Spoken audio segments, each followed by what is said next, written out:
आपका मन अगर आप अपने वश में नहीं करेंगे तो वो आपके दुश्मन की तरह काम करना शुरू कर देगा। निर्माण केवल पहले से बनी चीजों का नया रूप है। केवल किस्मत वाला योद्धा ही स्वर्ग तक पहुंचाने वाला युद्ध लड़ता है। इंसान अपने विश्वास की बुनियाद पर उस जैसा बनता चला जाता है। आपके साथ अब तक जो हुआ अच्छे के लिए हुआ, आगे जो कुछ होगा अच्छे के लिए होगा, जो हो रहा है वो भी अच्छे के लिए हो रहा है।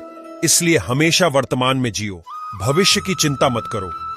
कोशिश की जाए तो अपने अशांत मन को आसानी से नियंत्रित किया जा सकता है। इंसान नहीं, उसका मन किसी का दोस्त या दुश्मन होता है। जो किसी दूसरों पर शक करता है उसे किसी भी जगह पर खुशी नहीं मिल सकती। अपने जरूरी कार्य करना, बाकी गलत कार्य करने से बेहतर है। कर्म ना करने से बेहतर है कैसा भी कर्म करना। आपका निराश ना होना ही परम सुख होता है। क्रोध मूर्खता को जन्म देता है। अफवाह से अक्ल का नाश और अक्ल से नाश से इंसान का नाश होता है। किसी भी काम में आपकी योग्यता को योग कहते हैं। भगवान सभी लोगों मन में बसते हैं और अपनी माया से उनके मन को जैसा चाहे वैसा घड़े की तरह घड़ते हैं। सही मायने में चोर वो हैं जो अपने हिस्से का काम किए बिना भोजन करता है।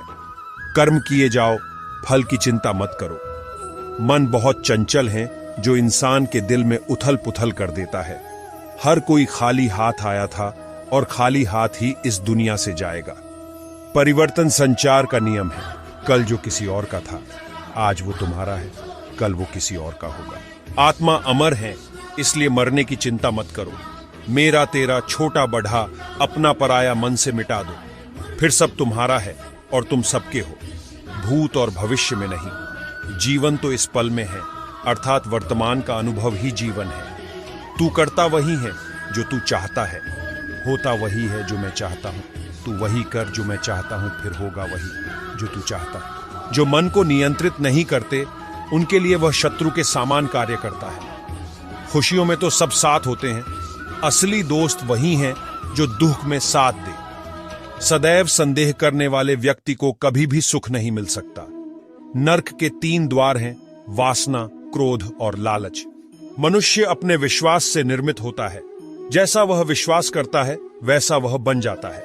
जानने की शक्ति झूठ को सच से पृथक करने वाली जो विवेक बुद्धि है उसी का नाम ज्ञान है। परिवर्तन ही संसार का नियम है। क्रोध से भ्रम पैदा होता है, भ्रम से बुद्धि व्यग्र होती है, तब तर्क नष्ट हो जाता है। जब तर्क नष्ट होता है तब व्यक्ति का पतन हो जाता है। मन अशांत हो तो उसे नियंत्रित करना कठिन है, लेकिन अभ्यास से इसे वश में किया जा सकता है। तुम उसके लिए शोक करते हो जो शोक करने के योग्य नहीं है और फिर भी ज्ञान की बातें करते हो।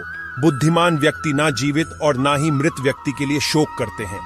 खाली हाथ आए हो और खाली हाथ जाना है, इसलिए व्यर्थ की चिंता छोड़कर व्यक्ति को हमेशा सत्कर्म करना चाहिए।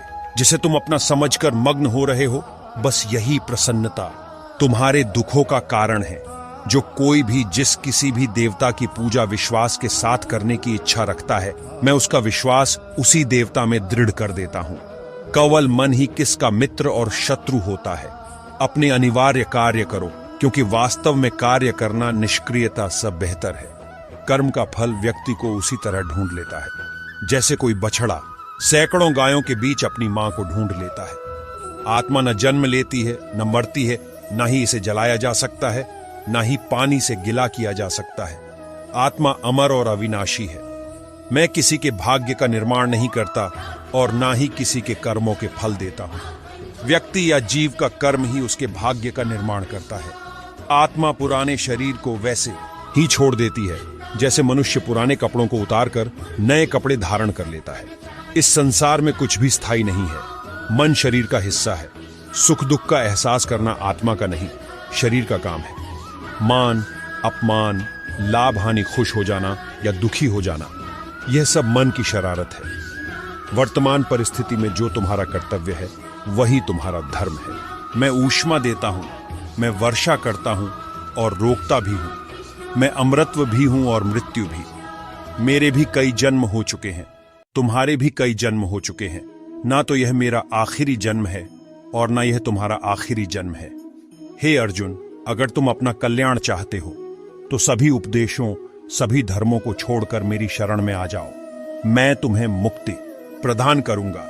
मोहग्रस्त होकर अपने कर्तव्य पथ से हट जाना मूर्खता है, क्योंकि इससे ना तो तुम्हें स्वर्ग की प्राप्ति होगी और ना ही तुम्हारी कीर्ति बढ़ेगी। धर्म युद्ध में कोई भी व्यक्ति निष्पक्ष नहीं रह सकता है। धर्म युद्ध में जो व्यक्ति धर्म के साथ नहीं खड़ा है, इसका मतलब है वह धर्म का साथ दे रहा है, वह धर्म के साथ खड़ा है। भगवान प्रत्येक वस्तु में, प्रत्येक जीव में मौजूद है। मुझे जानने का केवल एक ही तरीका है, मेरी भक्ति। मुझे बुद्धि द्वारा कोई न जान सकता है, न समझ सकता है। आत्मा का अंतिम लक्ष्य परमात्मा में मिल जाना होता है। मैं ही इस सृष्टि की रचना करता हूं, मैं ही इसका पालन पोषण करता हूं और मैं ही इस सृष्टि का विनाश करता हूं। मैं सभी प्राणियों को जानता हूं, सभी के भूत, भविष्य और वर्तमान को जानता हूं, लेकिन मुझे कोई नहीं जानता है। जो मुझे जिस रूप में पूजता है, मैं उसी रूप में उसे उसकी पूजा का फल देता हूं।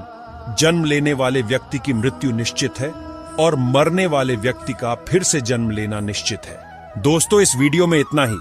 मिलते हैं अगले वीडियो में। अपना और अपना परिवार का ख्याल रखिएगा। जय श्री कृष्ण।